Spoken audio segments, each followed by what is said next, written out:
Hello everyone, welcome back to my new blog. Hope you all are doing well. और ये जो blog मैं आपके साथ शेयर कर रही हूँ, ये है लास्ट वीक ट्यूसडे का ब्लॉग। यहाँ पर लगी थी ईद की छुट्टियाँ और दुबई में ऐसा फ़ील हो रहा था जैसे इंडिया में दिवाली में फ़ील होता है। छुट्टियाँ लगती है तो ऑब्वियसली छुट्टियाँ किसे पसंद नहीं है। तो यहाँ पर जो ईद की छुट्टियाँ लगी थी वो पूरे ट्यूसडे से लेकर संडे मीन्स लाइक 6 डेज़ का जो था वो हॉलीडे था। और हमने यहाँ पर दुबई को इस हॉलीडे में अच्छे से इन्जॉय किया और दुबई एक्सप्लोर किया, जिसमें हम सबसे पहला जो हम लोग ट्यूसडे को गए थे वो हम लोग गए थे यहाँ पर फ़न जोन में। यहाँ पर जो ट्यूसडे होता है वो फन डे होता है और जितनी भी राइड्स होती है वो 1 दिरहम में होती है। नॉर्मली जो 10 दिरहम और 15 दिरहम की राइड्स होती है वो आपको ट्यूसडे में सिर्फ 1 दिरहम में मिलती है।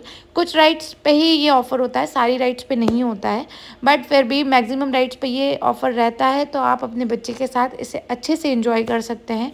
बच्चा भी खुश हो जाता है और आपके ज़्यादा पैसे भी नहीं लगते हैं, तो आप भी खुश हो जाते हैं।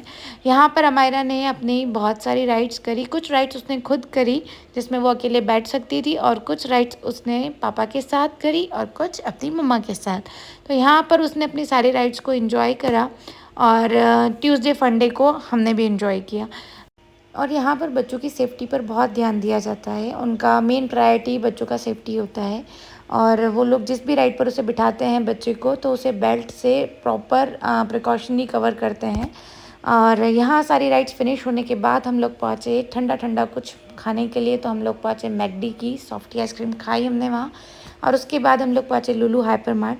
लुलु हाइपर मार्केट भी जो है वो सिंपली लाइक आपके डे टू डे के सारे यहाँ पर आपको फैसिलिटीज़ मिल जाएगी। और यहाँ पर हमने अपना जो फ्रूट्स एंड वेजेस लेनी थी, हम गृहिणी हैं तो बिना कुछ शॉपिंग करे तो जा नहीं सकते हैं। और उसके बाद हमारे को खाना था डोनट। और यहाँ पर ईद के लिए बहुत सारे स्टॉल्स भी लगे थे जहाँ पर मिठाइयाँ वगैरह लगी हुई। और उसके बाद हमें यहाँ पर किसी ने एक प्लेस बताया था लास्ट एग्जिट करके, तो हम लोग वहाँ जा रहे थे। और उसी के साथ यहाँ पर जो सॉन्ग प्ले हो रहा था वो एफएम पे बहुत ही अच्छे सॉन्ग आ रहे थे, तो उसे सुनने में बड़ा अच्छा लग रहा था रात को ड्राइव करते हुए जाने में। आप भी सुन सकते हैं, आपको भी बैकग्राउंड में उसका आवाज़ आ रहा होगा। और ये सॉन्ग तो अभी इंस्टा पर मोस्ट ट्रेंडिंग चल रहा है, सुबह की स्टोरी पे देखा जा सकता है। और यहाँ हम लोग पहुँच गए हैं लास्ट एग्ज़िट पर। लास्ट एग्ज़िट के लिए हमने जो एंट्री ली है वो मॉल की साइड से ली है। इसके साइड में एक मॉल था। और जब हम इस प्लेस पर पहुँचे तो ये बहुत ही सुंदर, बहुत ही खूबसूरत बोल सकते हैं इसे। इतना अच्छा व्यू लग रहा था, इतना पीसफुल माहौल था यहाँ का। और सबसे अच्छी बात यहाँ की जो थी वो ये थी कि इन्होंने जो भी डेकोरेशन यहाँ आसपास किया था वो था बेस्ट आउट ऑफ वेस्ट। आप वेस्ट का यूज़ करके उसे कितना बेस्ट बना सकते हैं। और यहाँ पर जो है कुछ वाटर राइड्स भी थी बच्चों के लिए। और उसके अलावा यहाँ पर एक 2-3 दूसरी राइड्स भी थी जो सिर्फ बच्चों के लिए थी, ताकि अगर आप यहाँ पर आए हैं तो बच्चा उसमें भी इंजॉय कर सके। बट यहाँ की राइड्स काफ़ी कॉस्टली थी। वो 5 मिनट का जो था आपको 25 दिरहम जो है पे करना पड़ता है। और यहाँ पर आप देख सकते हैं जो मैंने आपको बताया था कि बेस्ट आउट ऑफ वेस्ट जो इन्होंने यूज़ किया है। और बहुत सारे ऐसे प्लेसेस भी थे जहाँ पर आप अपना फ़ोटोशूट करवा सकते हैं, जैसे कि लाइक ये पम्पकिन।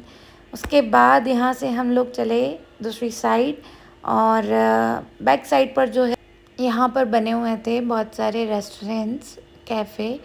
और लाइक ये जो प्लांट्स बड़े खूबसूरत लगे मुझे, जिन्हें उन्होंने ट्राउज़र्स एंड जीन्स पहनाई हुई थी बूट के साथ। और यहाँ पर रेस्टोरेंट और कैफ़े के अलावा बहुत सारे फूड ट्रक्स भी थे। उसके अलावा एक ये सुंदर सा प्लेस था जहाँ पर आप बैठना चाहे तो आराम से बैठ सकते हैं। और यहाँ घूमने के बाद हम लोग चले बैक टू होम। और इसी के साथ यहाँ पर बज चुके थे 12 और यहाँ पर आ चुका था ईद मुबारक। Thanks for watching and don't forget to like, share and subscribe. Thank you.